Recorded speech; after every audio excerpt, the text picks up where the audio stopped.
Before I begin, tell me where you're listening from. Which state, which city? I just want to know if anyone else here has ever been innovated by getting fired. I bet there are plenty. And if not, then listen carefully, because one day you'll meet a Lydia of your own. My name is Elena Ward, 47 years old, lead data architect at Biomera Analytics, a health tech company in Boston. For 19 years, I've sat at the same desk by the same window, drinking the same black coffee every morning. No sugar, no cream, no change, just like the system I built. Stable, inconvenient for anyone who wants to upgrade for fun. I'm not much of a talker. I'm the kind of employee people remember only when things stop working. And when things do stop working, there's always panic in the air. Call Elena. She'll know what happened. I don't feel proud or offended. I just feel quiet. The kind of quiet you get when you know you're the one keeping the building standing, even if no one notices anymore. Then came Lydia Monroe, 29, Director of Strategic Innovation, the CEO's daughter, Stanford MBA. Confident voice, straight hair, heels clicking like she was announcing herself as the future.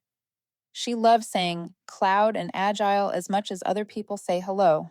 And if you asked what she wanted to do, she'd say change everything. Our first meeting happened on a Monday morning, and all hands, as they called it. The room was bright white, PowerPoint slides in pastel pink. The title read, Rebuilding for Tomorrow. She stood in front of the table, clicker in hand, voice like a startup pitch instead of a talk for engineers who had already survived 3 restructurings. We need to eliminate these outdated systems to move toward the future. I looked up from my laptop and asked, specifically, which parts, Ms. Monroe? Without hesitation, she said, everything written before 2015. I took a sip of my black coffee and said slowly, so basically, everything that's still keeping the company alive. The room gave a nervous laugh. Someone adjusted their mask. Lydia smiled, that tight smile people use when they think volume equals authority. Sometimes we have to leave the past behind. I agree, I said, as long as you know how to restore the past when the future crashes. No one said another word. Only the projector hummed, and Lydia changed the slide. The word metaverse appeared on the screen. I exhaled. I knew I was getting fired the moment she said that word. I've been around long enough to know, when someone starts saying metaverse, they're not talking about technology. They're talking about replacing the old guard to make themselves look modern. Lydia went on and on about integrating patient data with virtual platforms to enhance user experience. She said AI 4 times, Agile 5 times, and future 8 times. Not once did any of it mean anything. When she finished, I simply asked, have you reviewed the Department of Health and Human Services regulations? Our system connects directly to them. Any change requires audit clearance. She smiled. We have to take risks to grow. True, I said. In healthcare, risk usually comes with a lawsuit. That night, I stayed late. The system was humming perfectly. Logs clean, no errors, no warnings. I looked at the screen, lines of code I'd written over a decade ago, still running, still misunderstood. I wasn't angry, just pitying. A company where everything works flawlessly, yet someone insists on rebuilding it. Not because it's broken, but because they can't stand success that doesn't have their name on it. The next morning, I came in early. The conference room door was open. Lydia was talking to her advisory team. I hadn't planned to eavesdrop, but her voice carried down the hallway. Elena's brilliant, but she's rigid. She's afraid of change. Someone else said, we need young energy, decisive action. Exactly, Lydia replied. You can't build new if you don't destroy the old. I stood there for a moment, then walked away. Not sad, not angry, just cold. The kind of cold that comes when you know they're about to take away what you built, and you also know they've just touched something they shouldn't. By noon, an email arrived from Lydia. No greeting, no signature line, just one short message in default font. Subject: Audit Control. Access. Elena, starting this week, my team will take over the entire security module. Thanks for your cooperation. L. Just the letter L, as if that alone proved authority. I read it 3 times, then laughed quietly. Slide deck generation, I thought. They never read source code, only slogans. I saved my work and closed the laptop. Half a cup of cold coffee sat on the desk. I looked at it and whispered, if they want to call it innovation, fine. I'll show them what renewal really means. I left the office, walking down the long corridor, the air conditioning humming like the breath of an old system enduring yet another transformation. None of them knew that every script, every license, every sync still bore my name, and all of it remained under my control. Rejuvenate the system, they said. I smiled. Sure, but never forget, it's the old ones who know how to turn the power back on. They say data is just numbers, but if you stare at it long enough, you start to see stories that were never told. And sometimes, hidden in there, is a promise you swore you'd never break. I didn't come into technology out of passion. I came because of loss. My husband, Mark Ward, was a cardiologist at St. Lorraine Hospital. He died during a night shift in 2006. On paper, they called it a technical malfunction. I called it a single bad line of code, a programming error that caused the diagnostic system to misread blood pressure, and no one noticed until it was too late. One number is left uncorrected, one silent death. That day, I stood in the empty hospital room, watching the monitor still blinking with a fake heartbeat, and thought, if data can kill, it can also save. 3 months later, I applied to Biomera Analytics. Back then, it was just a small startup renting a floor in an old Boston building. I sat between noisy servers, writing the first lines of code for a medical risk alert system. I called it WardCare, from Mark's last name. No one but me knew what it meant. WardCare wasn't flashy. It had no sleek interface, no creative logo, but it had something Lydia's presentations would never have: precision. In 2011, WardCare detected an early dosage anomaly. 12 patients were saved. No headlines, no award ceremony. Just a dry email. System detected irregularity, resolved. I didn't need anything else. I only needed it to work. Every line of code I wrote had its own rhythm, like the breath of someone who used to save lives with their hands, not with PowerPoint. Mark used to write the names of his patients on sticky notes.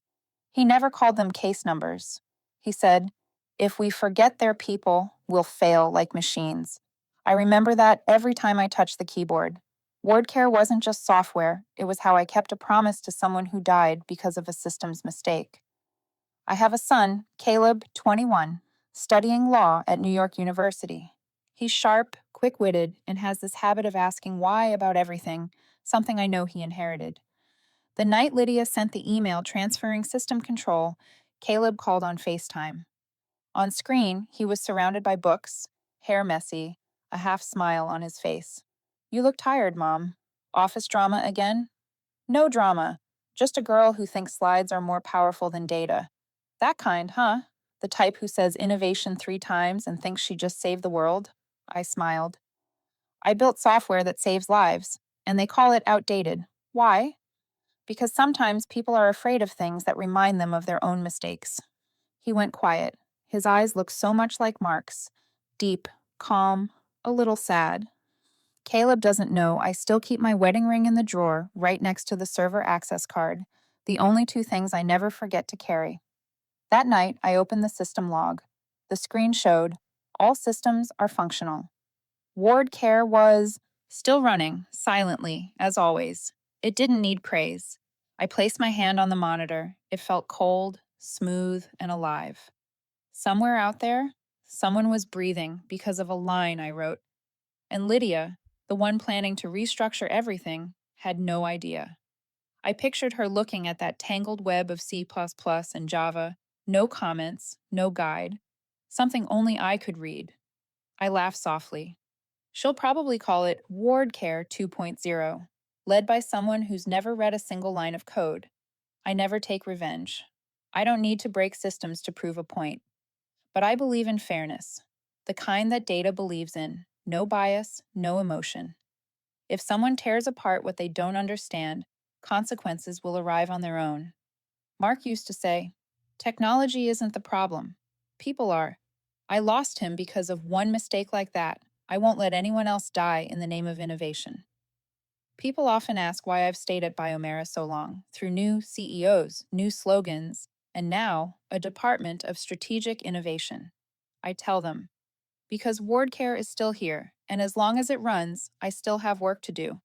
But now, with Lydia's hands on it, I know that's about to change. WardCare might be renamed, rewritten, or deleted, but promises don't get erased. I looked out the window. Boston was asleep, headlights fading along the street. On the screen, the log still read, "All systems functional." I leaned back in my chair and whispered, "Boston sleeps." And I, the woman who wrote software to fix a death, am about to witness another kind of self destruction, this time by PowerPoint. I used to think nothing was scarier than a system error.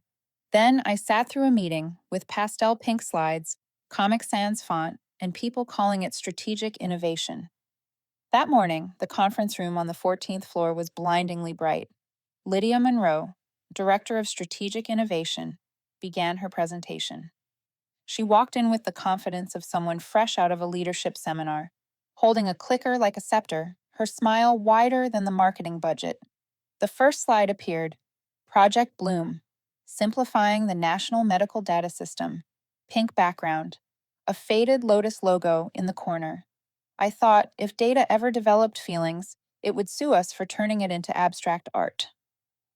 We need to change our way of thinking, Lydia said, her voice echoing like a live stream for LinkedIn. The current system is outdated, complex, and slow. Data needs to be lighter, more flexible, and prettier. I counted in my head. Agile, twice. Synergy, 3 times. Ecosystem, 4. Enough to make the whole room short of oxygen. She drew a 5-arrow chart labeled Simplify, Sync, Streamline, Smile, Shine. I looked at the chart, then at her, and thought, this isn't restructuring. This is a fashion show for ideas. When Lydia paused to sip her water, I raised my hand. Have you read the section on patient data that can't be deleted? The whole room turned toward me. Lydia froze for half a second, just long enough to realize she didn't have an answer. We don't need the past, Elena, she said, trying to sound composed. We need speed. I nodded. You sound like someone who's never had to recover lost data. The room fell silent. Someone coughed. Someone pretended to type. Lydia pressed her lips together. She looked at me. The kind of look people give when they've never heard the word limit and hate being reminded it exists. This isn't a technical debate, Lydia said with a strained smile. This is about vision. Vision is good, I replied, as long as it doesn't blind people. There was a faint laugh from the corner, quickly swallowed. Lydia stood frozen, her smile stiff as adhesive on a whiteboard. She knew I'd just challenged her in front of everyone. When the meeting ended, Lydia turned around and said loudly enough for the whole room to hear, "The company needs people who are ready to move forward. We can't let the past hold back the future." I answered softly, "And there are people who run so fast, they don't see they're heading off a cliff." The silence that followed was absolute. At the end of the table, Darren Monroe, CEO, and her father adjusted his tie. His eyes moved from me to Lydia. He said nothing. But the silence weighed more than words ever could. 3 days later, an email from HR appeared in my inbox. Company-wide meeting. Mandatory attendance. Monday, 10 in the morning. No reason. No explanation. Just one bright slogan. Innovation waits for no one. I knew exactly who that message was for. Monday, 10 o'clock sharp. Zoom opened. 117 cameras. Each one had a stiff face, a mix of curiosity and fear. Lydia sat in the center, perfectly lit, hair falling at the ideal 30-degree angle. Beside her was Darren, the CEO, the same man who once shook my hand in 2004 and said, "We're going to build something that changes the world, Elena." Now he leaned toward the webcam, voice steady but trembling slightly, as if he was trying to believe his own words. Today, I want to talk about a culture of innovation. Innovation has no room for obstruction, and sometimes Those who once contributed the most unintentionally become barriers. He paused, glanced at his daughter. Elena Ward, he said, you've created an environment resistant to innovation. I ask you, before the entire company, to apologize to Lydia for making her feel disrespected. Silence. 117 faces on screen, no one meeting my eyes. I saw my reflection in the webcam. A middle-aged woman, gray strands in her hair, a cup of black coffee beside her. I turned on my mic, understood, then turned it off. The screen flickered. Darren looked confused. Elena? No reply. I took a sip of cold coffee. In the next frame, Lydia tilted her head slightly, wearing a smug smile. She thought silence meant surrender. I knew silence meant preparation. After the meeting, the company's Slack exploded with messages. Someone sent a sad emoji. Another message privately.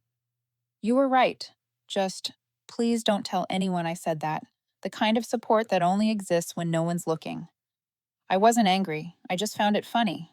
They wanted me to apologize for being right. That afternoon, the office was quiet. I turned on my desk lamp, opened the system logs. WardCare was still running. Silent, error-free. I saved a backup file, named it legacy underscore audit underscore pre-clean underscore V1. A harmless name, hiding the entire history of the system, every line of code, every revision, every mistake Lydia was about to repeat. The word save successfully appeared in the corner of the screen. I smiled. They have PowerPoint. I have data. That night, I sat in the dark, listening to the air conditioner blend with the sound of rain. Boston outside was glowing, but all I could see was the blindness of ambition. Darren thought he was protecting his daughter. Lydia thought she was reinventing the world. And me, I was just saving the original. When the future collapses, I thought, the past will still need a backup. And sometimes what remains is the only thing reminding them that I was ever here. Some people think power lies in the voice. I believe it lies in the final period of a contract that no one bothers to read anymore. That night, light rain fell over Boston, and the computer screen cast a metallic glow across my apartment wall. I sat there, coffee long gone cold. After the apology for being right meeting, I couldn't sleep. Not because of anger, but because of memory. It kept tapping at the back of my mind. 2004, Clause 14, B.1. I opened an old filing cabinet, pulled out a thick folder, its edges yellowed, the paper smelling faintly of dust. On the cover was Biomera's prehistoric logo, back when the company still used serif fonts and dreamed of digitizing healthcare. My independent consulting contract, signed 21 years ago. Back then, I wasn't an employee. I was an independent contractor, hired to design the foundational data framework for Biomera, which they later called the System Legacy. I remembered that signing day clearly, in a small room smelling of fresh paint, when Darren, now CEO, was still an engineer with round glasses. And as always, I had added one clause of my own, not to protect myself from them, but to protect the work from whoever came after them. Page 47, third line from the bottom. Clause 14D.1. In the event of termination without legal cause, all intellectual property developed independently remains the property of the consultant. I read it slowly, word by word, like a prophecy written in black ink. No one had ever revised it. No one had ever noticed. I leaned back, took a sip of cold coffee. This wasn't a setback, it was an opportunity. They thought I was just an employee, but legally, the core of the system, WardCare, the audit logs, the linked modules, were all developed independently before the transfer contract was signed. When they demanded an apology without any technical grounds, that meant unlawful termination of cooperation. And according to Clause 14B.1, everything they were using belonged to me. I smiled, not the kind born from victory, but the quiet smile of someone who'd seen the end of a game before the others even moved their first piece. I opened Finder, searched inside a folder named Archives, underscore 2004. A compressed file appeared. Ward underscore LLC underscore corp underscore docs dot zip. Inside were the documents for the consulting company I had once registered. Ward Analytics LLC. It had never been dissolved, only placed in dormancy, a legal shell, waiting for the day it would be needed. I logged into the Massachusetts Business Registry. 3 verification steps, 1 OTP code, 1 click. Status: active. Ward Analytics was officially alive again. No drums, no trumpets, just one woman, an old contract, and a good memory. I opened another window. Contract portal / Biomera Legacy Systems. Access is still valid. No one had revoked it yet. I downloaded the latest copy of the WardCare license agreement, the digital version signed in 2011. At the bottom of the page, in fine print, it said, licensed from Ward Analytics LLC under derivative software rights. See Clause 14b.1. I laughed softly, a dry, quiet sound. How ironic. They printed my company's name on every document and never actually read it. Now everything was clear. I didn't need to sabotage anything, didn't need to hack or touch a single file. I owned it, legally, fully, and with their signatures on it. When Lydia started modifying and simplifying WardCare, she had no idea that every change violated the original license. A legal error, no code required, just a signature. I opened my email and drafted a message to the legal department. Subject: Contract reference. Ward Analytics LLC. According to Clause 14b.1 of the consulting agreement signed in 2004, all products developed independently prior to collaboration remain the property of Ward Analytics LLC. I request that legal review the current use and modification of the WardCare module, which has been conducted without the owner's consent. No threats, no harsh tone, just a single line citing the contract. And anyone in legal knows that kind of email is far more terrifying than any warning. I didn't send it right away. I left it sitting there, saved as a draft, watching the words Ward Analytics LLC glow faintly in the corner. I wasn't in a hurry. I wanted Lydia to have another day or two to innovate, to erase what she thought was outdated legacy. Every action she took, every data line she touched, was writing more evidence in my favor. Before shutting down, I opened another folder, Contracts / Originals. A PDF appeared, signed _Monroe _ 2004.pdf. Darren's signature was still there at the bottom of the page, slightly slanted in black ink. Right below it was mine, neat, straight, unembellished. I zoomed in on those faded strokes. Thank you, Darren, I whispered. You taught me how to trust people, and you also taught me never to forget to sign my name. Outside, rain hammered the windows. Inside, only the low hum of the server fans remained. I took another sip of cold coffee, set the cup down, my eyes still fixed on the words, property of the consultant. Every word, every period, seemed to be smiling back at me. I restarted the computer, opened the business registration form for Ward Analytics, and typed a new description line. Specializing in healthcare data integrity, compliance auditing, and legacy system preservation. An old company, reborn with a new mission. No announcements, no noise. Just one woman, following the law, that's all. People always say thank you right before everything falls apart. It's sweet and very short-lived. For 3 nights in a row, I stayed in the office long after everyone else had gone home. The ceiling light cast a pale glow across the keyboard, the same sterile glow I once knew from hospital corridors. In the corner, the servers hummed softly, breathing like tired lungs.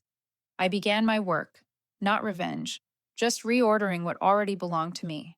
But sometimes, reordering is the quietest way to show someone they've made a mistake.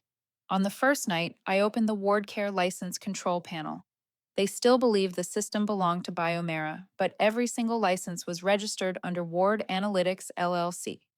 I typed the first command, sudo revoke license, vendor equals Ward Analytics. The screen responded, license status pending expiration in 72 hours. No error, no warning. just a clock starting to tick in silence. I added a note. Maintenance routine initiated. 3 words, enough to reassure any engineer. No one ever paid attention to the word routine. They never read what I wrote all the way through.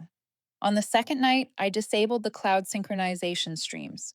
Since 2015, Lydia had been bragging that all hospital data was backed up in real time on the cloud. She never understood that real time also meant real risk. One line in the configuration file was all it took. Cloud sync is disabled. I added another note. Routine optimization. Bandwidth reduction. The next morning, Lydia sent a thumbs up emoji on Slack. Thanks, Elena. The system's running faster than ever. I looked at the message, took a sip of cold coffee, and murmured to myself. They always thank me right before I pull the plug. On the third night, I changed the metadata across every system module. The words vendor, Biomera Analytics Inc. vanished, replaced by vendor, Ward Analytics LLC. With one click, thousands of internal files updated themselves. No alerts, no warnings. Lydia had once said, I want the system clean, uncluttered. She had turned off every notification, deleted every secondary log, just to make the dashboard look smoother. Perfect. I was simply giving her what she wanted. The name Ward Analytics appeared on the screen, black text on white background. No logo, no slogan. I smiled. It felt like engraving a tombstone back where it belonged. The next morning, Lydia held a quick meeting. Everyone, she said cheerfully, WardCare is performing better than ever. We've improved system efficiency by 23% in just 1 week. Applause filled the room. She looked at me and smiled. Thank you, Elena. You're a living legend. I replied, It's nothing. Everything's much quieter now. No one understood what my quiet meant. If they did, they wouldn't have laughed so loud. That afternoon, a young engineer messaged me. Elena, the audit files from last week are missing. Do you know anything? I typed back.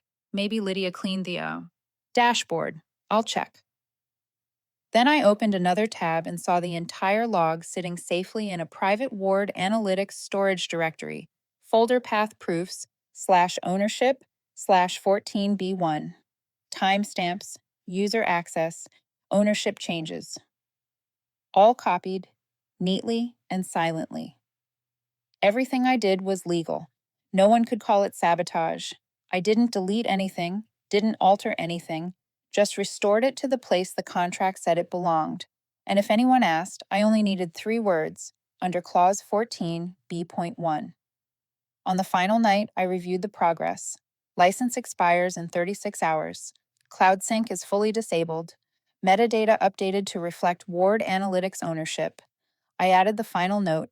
System audit complete. Routine concluded. No one read it. No one asked. Lydia messaged again. Elena, the system runs so smoothly now. I didn't reply. I just looked at the message and thought, sometimes the best thing you can do is let the system speak for itself. Monday morning. I walked into the office. The air was charged with excitement. Lydia was preparing for her investor showcase, WardCare 2.0, right at the hour the license would expire. Fate has a refined sense of irony. I sat down, opened my laptop, and saw a small line at the corner of the screen. Vendor verification required at next sync. An ordinary sentence, but if you've ever worked in tech, you know that's how a machine whispers, "We're about to shut down." I smiled, closed the laptop, and headed toward the exit. In the lobby, the Biomera logo glowed against the glass wall, reflections blurring in the rain. I saw my own shadow in it. Small, but unmistakable. Not a former employee, not a barrier to innovation, just the only person left who still understood what this system was built for, Chalfons, and who truly owned it. I don't need revenge, I thought. I just need to be right. The server room lights flickered once. The relay clicked softly, like metal exhaling. Everything was still running, but anyone paying attention could tell it was getting ready to stop. And I, the woman who had written every line of code, just smiled. Silence, I whispered, is the only language they never learned to control. Monday morning, 8 sharp. I wasn't at Biomera anymore, but I could picture the main conference room glowing the same way it always did. Harsh white lights, the smell of expensive coffee, and that collective, artificial confidence that filled the air before every historic announcement.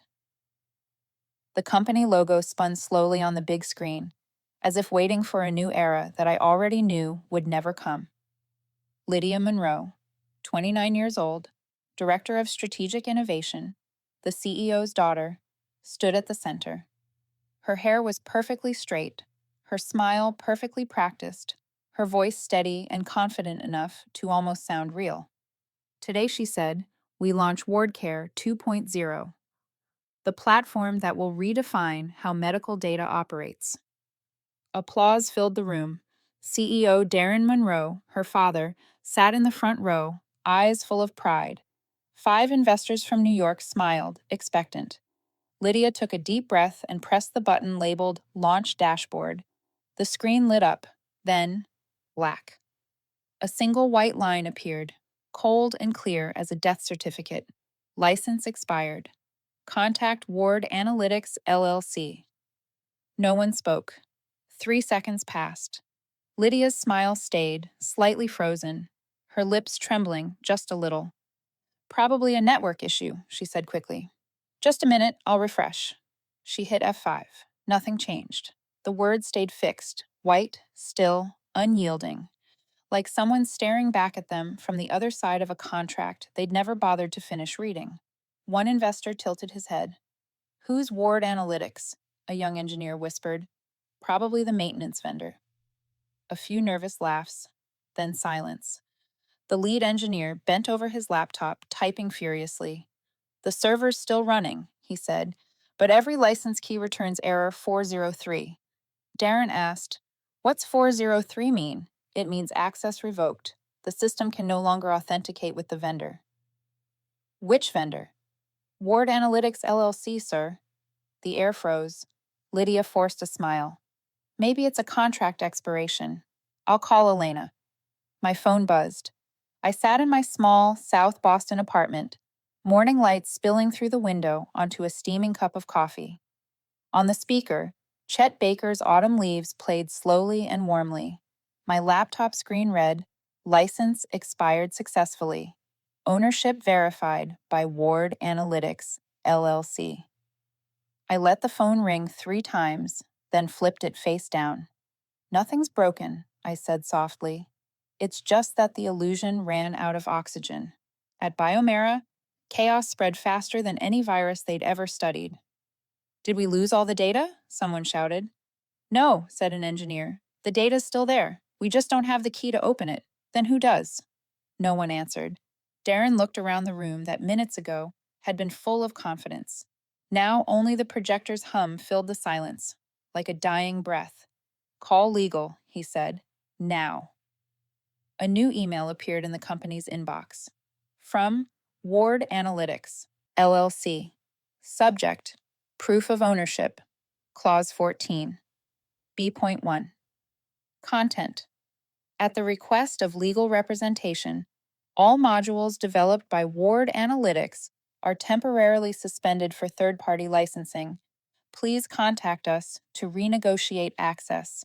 No threats, no emotions, just law, cold and correct. A legal officer swallowed hard. She has lawful ownership, he said quietly. I wasn't there, but I could imagine Lydia trembling. Dad, she said, I didn't know she had that clause. Darren looked at her. You didn't read the contract? I just removed a few old sections to simplify it. The old sections, he said, were the only things keeping us alive. Lydia ran into the hallway, calling my number again. The voicemail tone played. Please leave a message after the beep.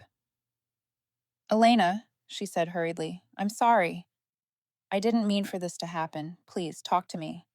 The beep sounded, then silence. I didn't answer. I opened the folder, proofs/ownership/14B1, and reviewed every line. Perfect. No syntax errors, no gaps, nothing deniable. Then I sent one more email. No subject line, just a single sentence. I didn't do this to hurt anyone. I just wanted to remind you that contracts have memories too. At Biomera, the big screen still showed that white line. One engineer whispered, "It's still alive, isn't it?" No one replied. No typing, no talking, just the silence of a system that had stopped breathing. I stood up and opened the window. Boston's wind was cold and clean. Chet Baker's voice shifted to "My Funny Valentine." I looked out, took a sip of cooling coffee, and smiled faintly. "No need to destroy them," I said. "Just let them hear the sound of their own breathing." The desk lamp flickered once, then went out. The laptop screen turned black. One final line appeared. "System offline. Ownership confirmed." I leaned back, letting the slow jazz fill the room. Somewhere, in a conference room just a few miles away, the people who once believed they were in control were learning an old lesson. A system never belongs to the one who commands it. It belongs to the one who understands it. I whispered, just loud enough for myself to hear. Sometimes the only way for a system to learn its lesson is to let it stop breathing in silence. 3 days after Biomera's system went dark, word spread that Lydia Monroe had walked into the boardroom, still carrying herself like someone who believed justice could be summoned by sheer volume. I wasn't there, but the story traveled faster than any official report. She wore a black suit, hair pulled tight, a thick stack of files in hand, her voice sharp as metal. "I demand that he company file a lawsuit against Elena Ward for sabotaging national medical data." I could almost hear the silence that followed, the ticking of the wall clock, each sound like a countdown to the company sentencing itself. CEO Darren Monroe, her father, looked at his daughter for a long time, the kind of look from someone who finally realized the road ahead had no way back. That afternoon, the legal department called an emergency meeting. 5 lawyers, 3 advisors, 2 members from the Technology Ethics Committee, 10 people sitting around one table, none of them daring to speak above a whisper. Melissa Crane, head of legal, spoke in a calm, measured voice that carried weight with every word. "Before we discuss litigation, I need to make something clear. There is no evidence that Ms. Ward damaged or deleted data. She didn't destroy anything.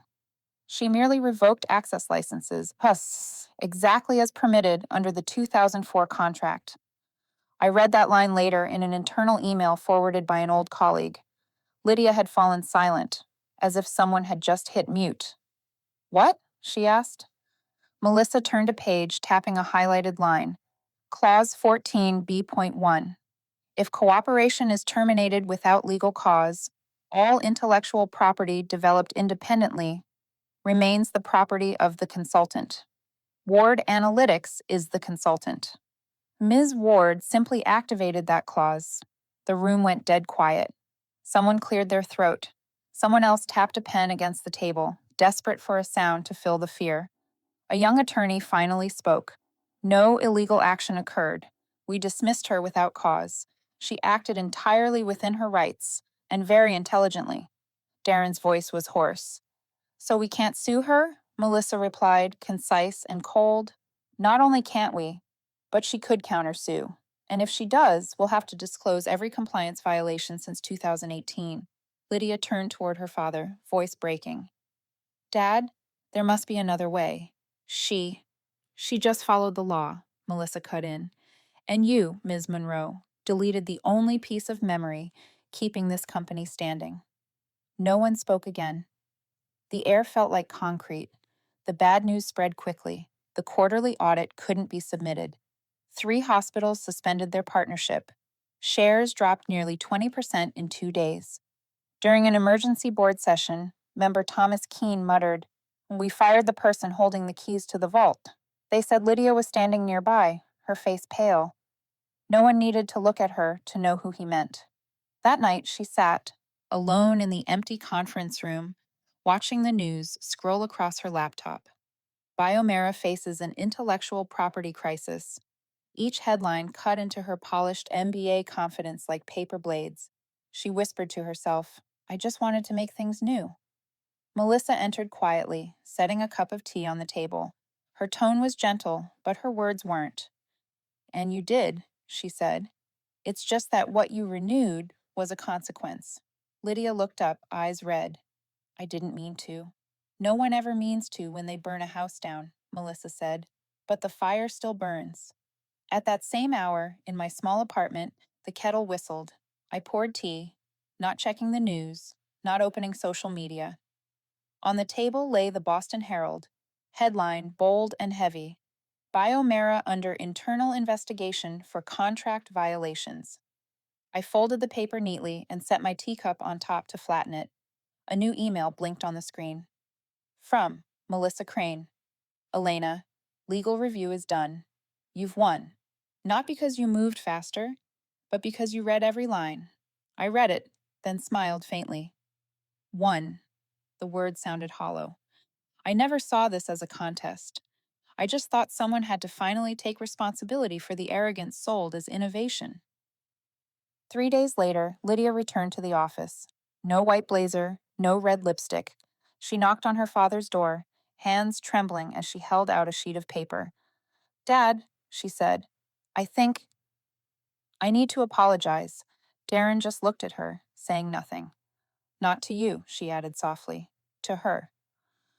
That night, I received an email from Lydia Monroe. The subject line read, No excuses. Elena, I'm not apologizing to get the data back. I apologize because I thought I was better by ignoring the person who built the foundation. I was wrong. L. It arrived at 11:14 that night. I didn't reply. I just sat by the window, watching city lights blur across the glass. Silence this time was enough. I set my cup down and whispered to myself, some bridges once burned leave only ash. And sometimes that's the best thing that could happen. Boston outside was asleep.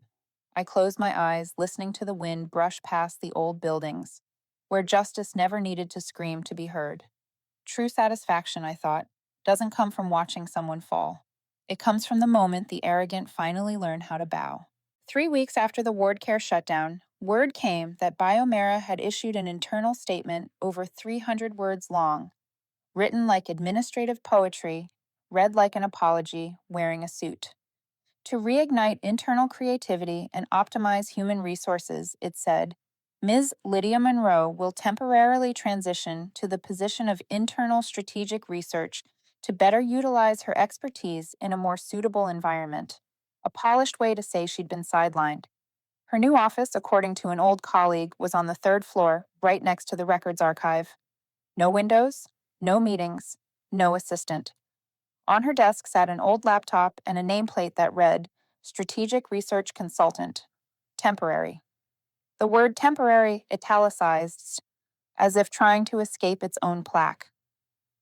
Monday morning, CEO Darren Monroe read the memo aloud in the executive meeting, voice steady but brittle. The company will review all ownership rights and intellectual property to ensure full compliance with legal and ethical standards. In other words, they were trying to find the keys to a house they'd already locked the owner out of. The room was silent. No one dared say WardCare out loud, and certainly not Ward Analytics. Rumors moved faster than memos. A former engineer messaged me. Heard you're working for the government now? I replied with a simple smile emoji. But a few days later, it became true. An email arrived from the National Health Data Bureau. Subject, appointment. Chief Data Integrity Advisor, NHDB, body. We believe Ms. Ward's experience and data philosophy will be foundational to the National Transparency in Healthcare Initiative. I stared at that sentence for a long moment, took a sip of coffee, and murmured, a foundation. At least this time they used the right word. Then I laughed quietly, almost to myself. Some bridges once burned stay ash. In the tech world, my name started circulating like a cautionary tale. At the Boston Tech Ethics Conference, an HR director joked from the stage, half serious, half scared. From now on, I'll read every contract carefully. I don't ever want to beg for help from someone I fired. The audience laughed, then went quiet because they all knew it wasn't really a joke. I heard Lydia still came to work every day. No white blazer, no spotlight. She sat alone in a small room, staring at a blank Excel sheet. For the first time in her life, she was learning how to sit still. A coworker passing by whispered, "That bridge doesn't need putting out." She smiled faintly. I know. But maybe it's time I learned to swim. Meanwhile, CEO Monroe released another memo. Shorter, more grounded. We will conduct a full review of all legacy contracts to ensure transparent and sustainable ownership. An old employee I'd mentored a decade ago forwarded it to me with a note. "They're finally reading what you read 20 years ago." I replied, "Better late than never." That afternoon, a brown envelope was delivered to Biomera's CEO's office.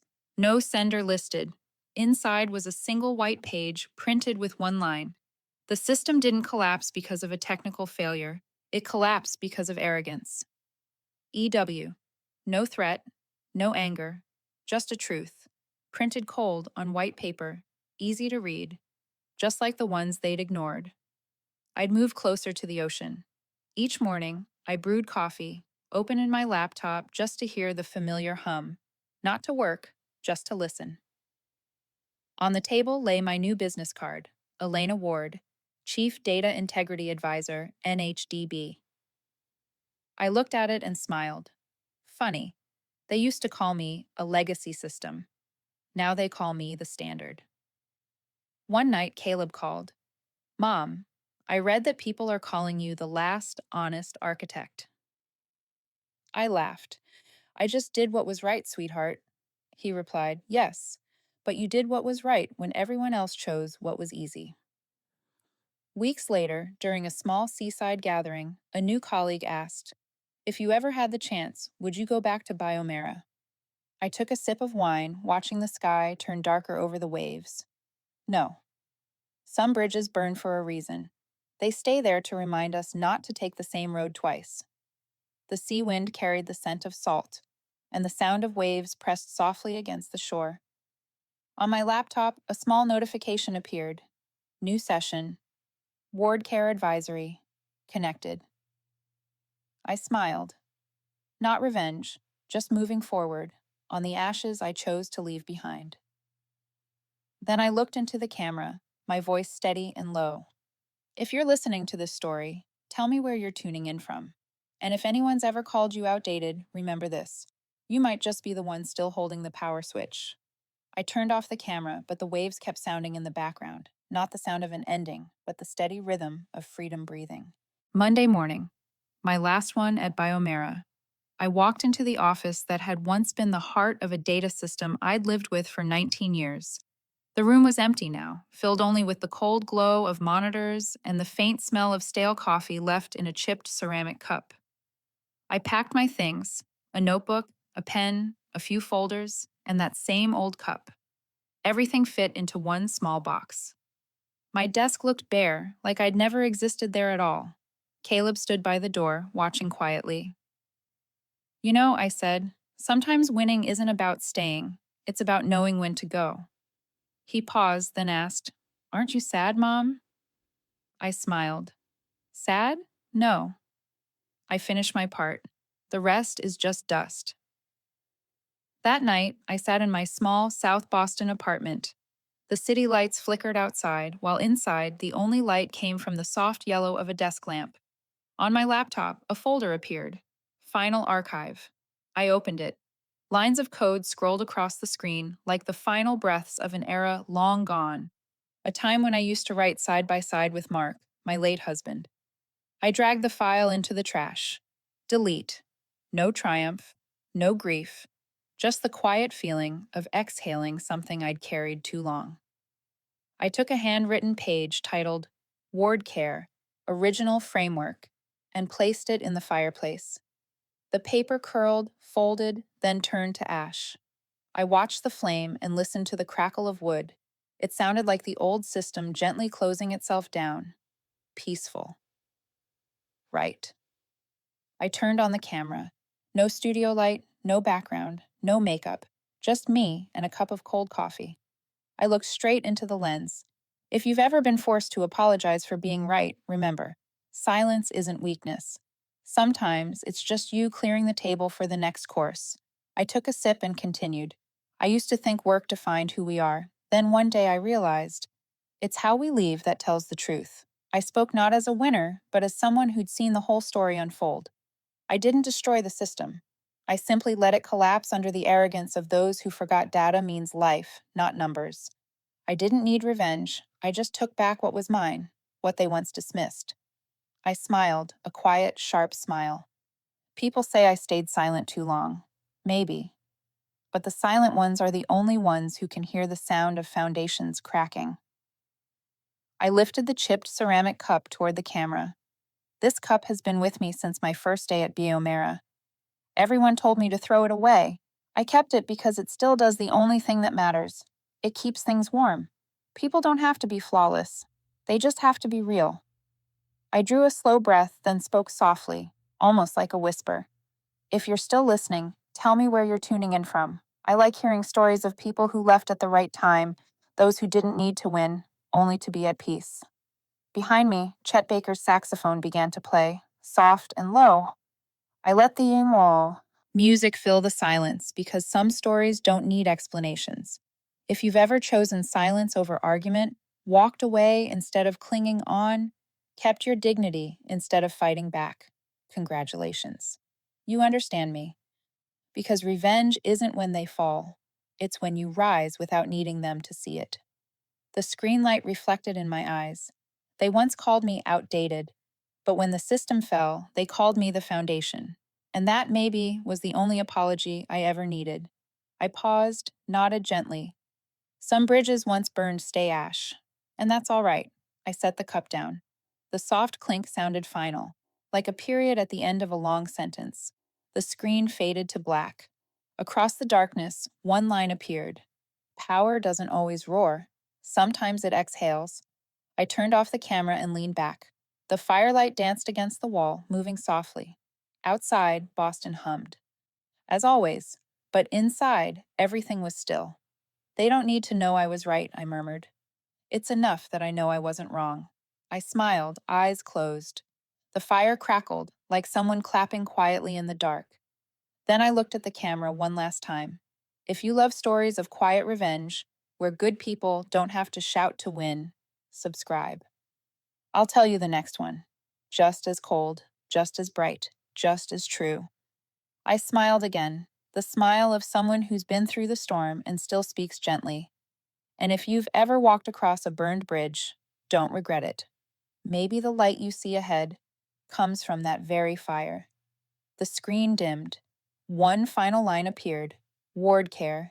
Still watching. Still working. Quietly. And the story closed, not with victory, but with a long, steady breath. Warm and true.